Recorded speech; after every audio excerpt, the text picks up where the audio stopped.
By show of hands, how many of you think that your vote doesn't really count for a whole lot here in Utah? It's not terribly surprising, and I won't ask for a raise of hands, but I'm sure some of you either haven't voted or didn't vote because you don't really think you can make much of a difference. And it's not terribly surprising to see that Utah actually has one of the lowest voter turnouts. In fact, we were dead last in 2006 and close to last in 2008, according to an article in Iron County Today. Fact is, the races in Utah just aren't competitive.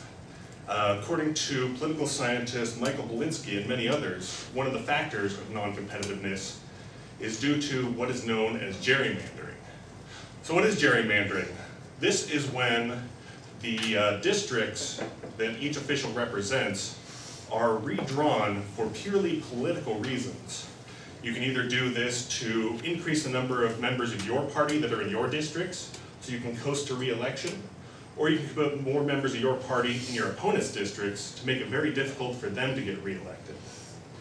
This can happen when the officials that are elected are the ones that are responsible for drawing the districts, as is the case here in Utah with the state legislature. According to Wall Street Journal and many others, Utah is one of the most gerrymandered states in the entire country. And I want to show you some examples of this. In Utah, we have 3 congressional districts. Prior to 2001, it was divided very simply. You had Western Utah, Eastern Utah, and the Salt Lake Valley. So the urban communities were all kept together, and the rural communities were all kept together. However, in 2001, it was redrawn to look like the following. So as you can see here, the Salt Lake Valley is now divided into thirds. This was done to make life very difficult for Democratic Congressman Jim Matheson, who represents the 2nd District, to get re-elected.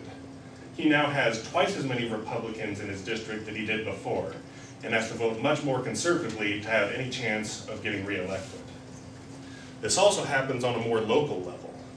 I want to show you a couple examples from the House of Representatives in Utah, which are the ones that vote on local issues.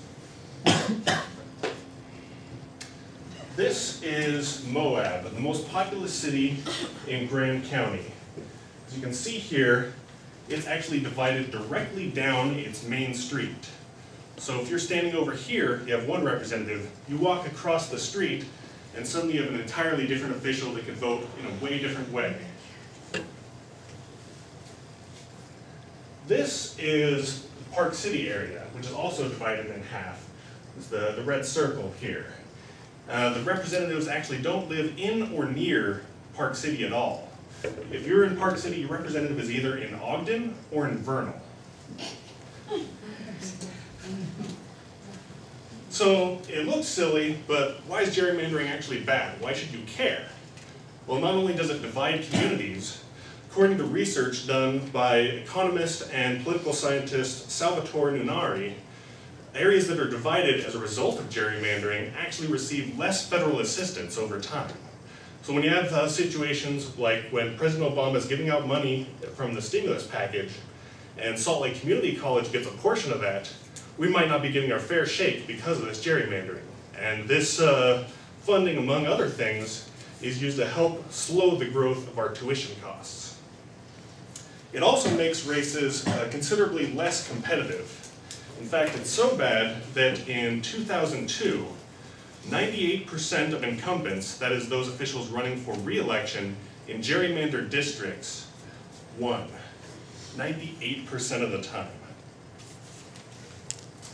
This, however, can be fixed with the Fair Boundaries Initiative. The Fair Boundaries Initiative will set up an independent commission to redraw the political boundaries after the next census. This way, they're not beholden to either political party. Right now, it's in the signature gathering phase, and if it gets enough signatures, it will be placed on the ballot in 2010 as a referendum. If it gets there, it has a great chance of becoming law. In fact, according to a poll done by KSL and the Deseret News, 60% said they either definitely or probably would support it, with only 25% saying they would be opposed. Similar laws are already in effect in 22 states across the country, including California as the most recent. So we have a great chance of getting this passed. I urge you to support it. I have petitions I'll be handing out that you can sign. You do need to be a registered voter. And once it gets on the ballot, I would encourage you to vote yes on it. Thank you. I now open the floor to questions.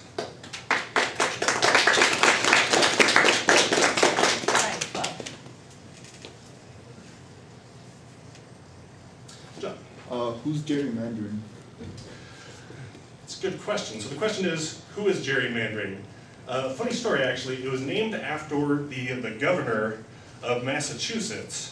His last name was Gary. I can't remember his first name, but he redrew the districts such that it looked like a salamander. So the name comes from the Jerry and Mander put together.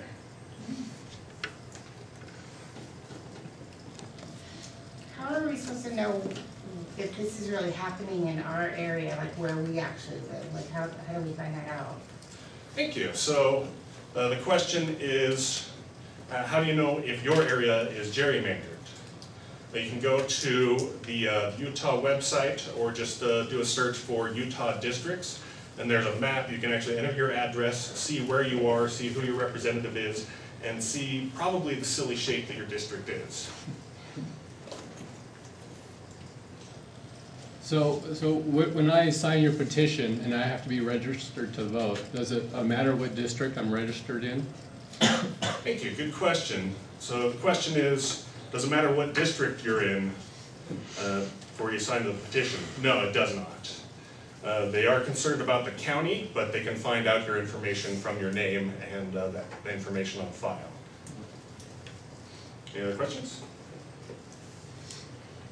All right, thank you. So again, I would urge you to support the petition. I'll pass it around. And I thank you very much for your time.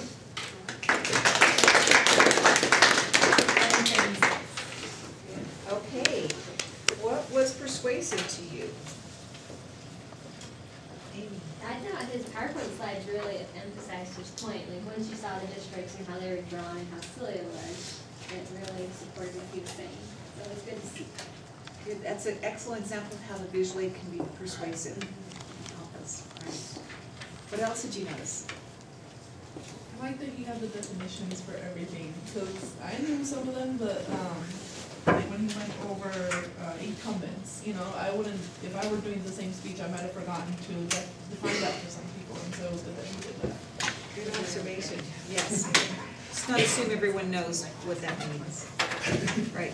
You guys are getting good at asking the questions to those of you who have the blue slips, I think. That's coming along really well. And I liked how on the maps you went and pointed, because there was so much on the map to see. It was very helpful that you came back and pointed an outline of what you wanted us to look at, and gave us a couple of examples of what that meant. Good, and that you actually have the petition. So when you think about specific and immediate, John's got that with this. So John, how did you get involved with this? I actually belong to a political group that meets every other week. That's one of the things they're pushing pretty hard. Oh, there you go. Thank you. All right. We've got all that finished up for your